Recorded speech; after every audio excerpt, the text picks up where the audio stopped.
سعيد.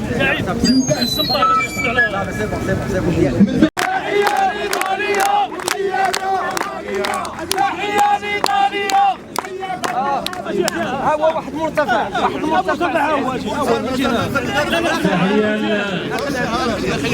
مناضلات ومناضلين النقابة الوطنية للتعليم.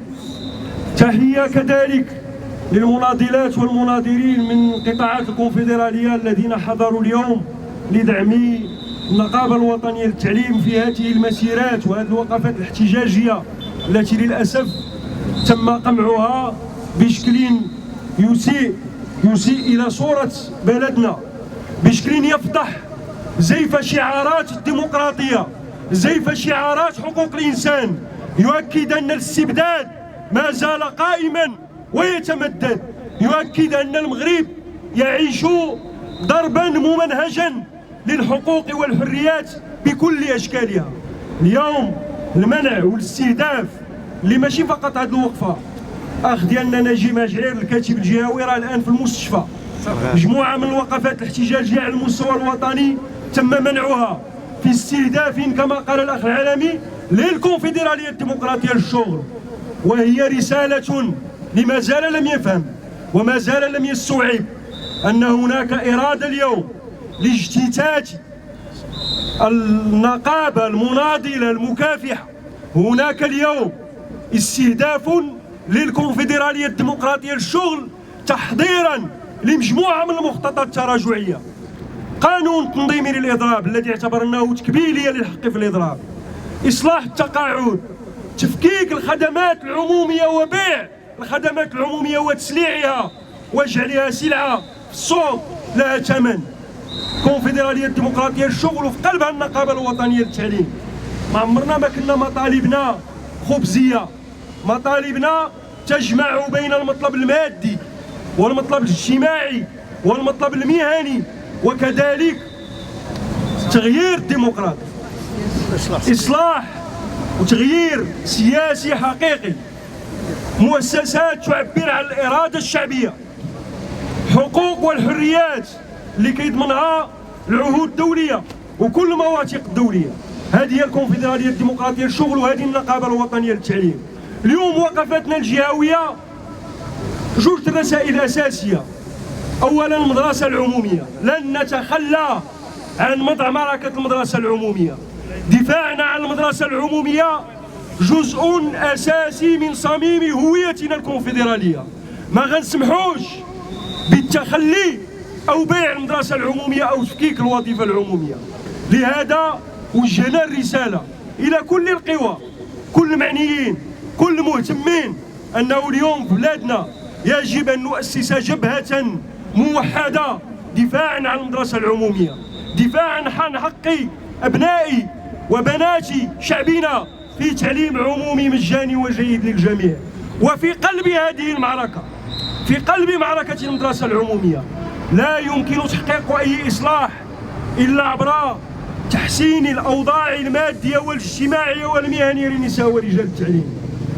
نساء ورجال التعليم خرجوا للشارع، عبروا عن الغضب، عبروا عن الرفض لما سموه بنظام المآسي، وفعلا نظام مآسي، لأنه للأسف تم الانفراد بصياغته، لأنه للأسف يتضمن مجموعة من التراجعات، يتضمن مجموعة من ضرب للحقوق والمكتسبات، ولا يستجيب للمطالب التي رفعتها الشغيلة التعليمية مدة 20 سنة منذ آخر نظام أساسي. اليوم الكونفدرالية الديمقراطية للشغل كاينة في الشارع وستظل في الشارع، النقابة الوطنية للتعليم ستظل في الشارع. قلنا شروط جديدة للحوار، هذه شروطنا.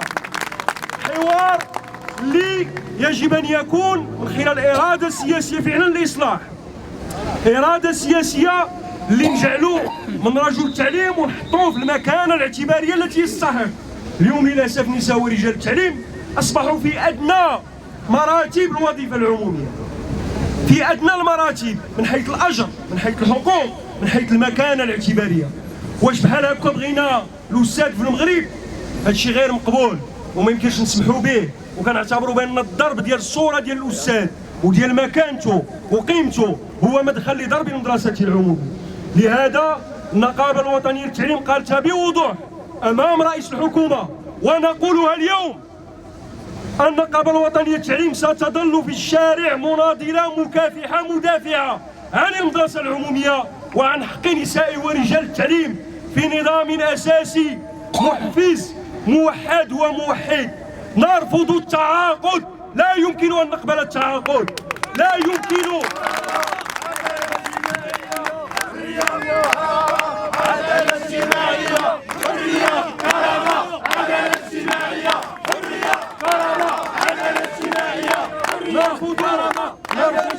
نرفض أن يتحول الأستاذ إلى الشكل اللي باغيين يحولوه اليوم، أنه أستاذ عنده تعاقد، أستاذ في أدنى المراتب في الوظيفة العمومية إلى آخره.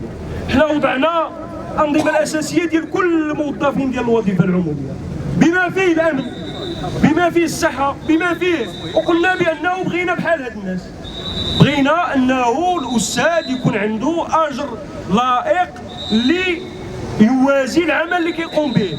العمل اللي كيقوم به الأستاذ هو عمل ديال تعليم الأجيال، وتعليم الأجيال في بلادنا وفي أي بلد في الدنيا هو الأساس ديال أي تنمية مأمولة. إذا كانوا كيتكلموا كشعار على الدولة الاجتماعية وبناء الدولة الاجتماعية، الدولة الاجتماعية كتبدا أولا من خلال مدرسة عمومية مجانية وجيدة، مدرسة عمومية اللي ماشي فقط يدخلوا الأساتذة يسدوا على التلاميذ 45 تلميذ في القسم، مدرسة عمومية اللي البرامج والمناهج للأسف في المغرب لم تراجع منذ 2002، 20 سنة أو أكثر لم تراجع البرامج والمناهج. مدرسة عمومية اللي تحولت للأسف إلى واحد الفضاء ديال نجيبوا كل مرة كتب مدرسية اللي كنعرفوا اللوبيات، ورجعوا للتقرير اللي دار حول الكتاب المدرسي وكيف أنه ولا سوق ديال البيع والشراء. لهذا النقابة الوطنية للتعليم كانت وستظل تربط جدليا بين دفاعنا على المدرسة العمومية وبين دفاعنا على مصالح الأستاذ، وكنا في الواجهة وسنظل في الواجهة. وكنقولوا اللي كيعتقد بأنه شي نهار سوف يمسح بلحظة هذا الهرم، هذا الصرح الكونفدرالي، هذه الفكرة الكونفدرالية، راه غالط. كنا وسنظل منحازين لقضايا الجماهير الشعبية، مناضلين من أجل الديمقراطية، مناضلين من أجل الحقوق والحريات، مناضلين من أجل التعليم العمومي، مناضلين من أجل المصالح ديال الشغيلة التعليمية والشغيلة أينما كانت. وتحية نضالية لكم أخواتي. ناصر نعناع، عضو المكتب الوطني للنقابة الوطنية للتعليم CDT. اليوم خارجين كنحشوا في إطار مسيرات جهوية بعمق شعبي تنفيذا من طبيعة الحال وتنزيلا لقرارات المجلس الوطني الأخير اللي انعقد في 15 أكتوبر 2023. المسيرات من طبيعة الحال من أجل الدفاع عن التعليم العمومي وعن مدرسة عمومية جيدة لجميع بنات وأبناء الشعب المغربي في مرحلة أولى، ولكن كذلك في قلبها وفي عمقها الدفاع عن مصالح المادية والمهنية والاجتماعية للنساء ورجال التعليم. للأسف اليوم أنه تعرضنا كنقابة وطنية للتعليم ككونفدراليين للقمع وللمنع في مختلف مناطق المغرب، بل وصلت حد أنه مجموعة ديال المناضلات ديالنا والمناضلين ديالنا وصلوا للمستشفى جراء القمع اللي تعرضوا ليه. اليوم في الدار البيضاء كذلك حوصرنا من طرف قوات الأمن مختلف التلاوين ديال الأمن من أجل منعنا من ممارسة حقنا في التظاهر في الاحتجاج، واللي هو حق دستوري حق كوني. للأسف هذه صورة تخديش المغرب، وللأسف أنه اليوم المفروض أنه المفروض اليوم انه تكون استجابه للمطالب المرفوعه من طرف الشارع، المرفوعه من طرف النقابه الوطنيه للتعليم CDT من اجل نظام اساسي عادل منصف محفز وكذلك موحد لجميع العاملين بالقطاع، بمعنى ان ينهي مع التعاقد بشكل نهائي، باعتباره كذلك واحد الملف اللي اساسي بالنسبه لنا وجوهري بالنسبه لنا في النقابه الوطنيه للتعليم.